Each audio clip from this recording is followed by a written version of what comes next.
Good morning, Kuya! Rise and shine mga kasambahay! For today's recipe, ang lulutuin natin ngayon ay galing pa sa Guangzhou, China. Yes, isang international food na naman tayo today, Pags. Tama ka dyan, Ate Sar. And this recipe consists of wontons, noodles, at saka clear broth. Obvious mga kasambahay, ang lulutuin natin ngayon ay wonton noodle soup. Kaya ano pang hinihintay natin, Ate Sar? Tara, magluto na ta! Let's cook it right!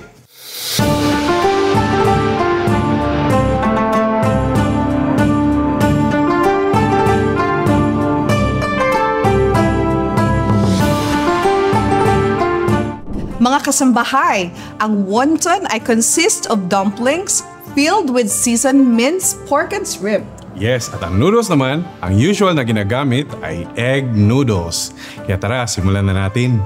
Sa mixing bowl, pagsamahin ang ground pork, ground shrimp, soy sauce, Shaoxing wine, oyster sauce, sesame oil, chicken powder, asukal, cornstarch, white pepper, grated ginger, and garlic, itlog, at chopped green onions. Haluing mabuti at i-rest ng 5 minutes. Pagkatapos, kumuha ng wonton wrapper, lagyan ng filling at i-seal. Ulitin hanggang maubos ang mixture.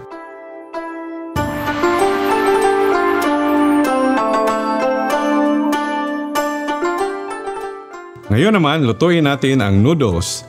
Sa kaserola, ilagay ang chicken stock, tubig, ginger, bawang, at white part ng onion leaves.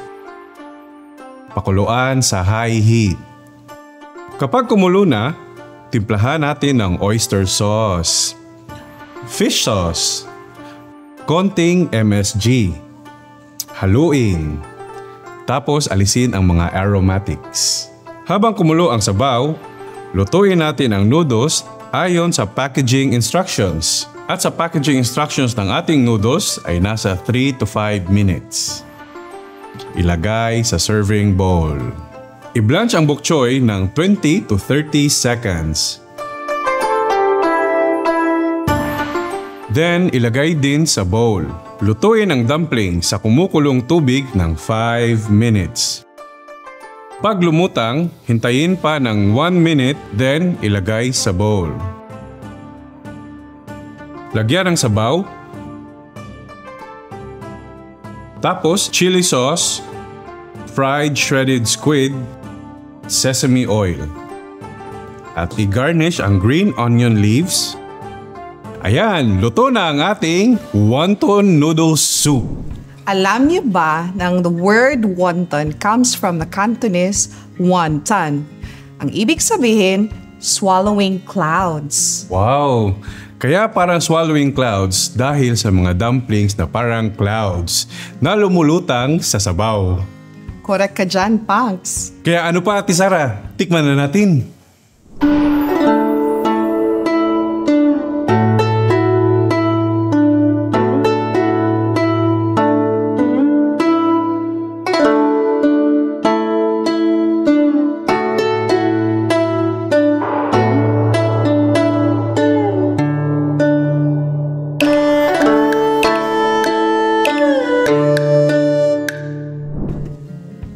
At huwag kalimutan, bago kumain, manalangin.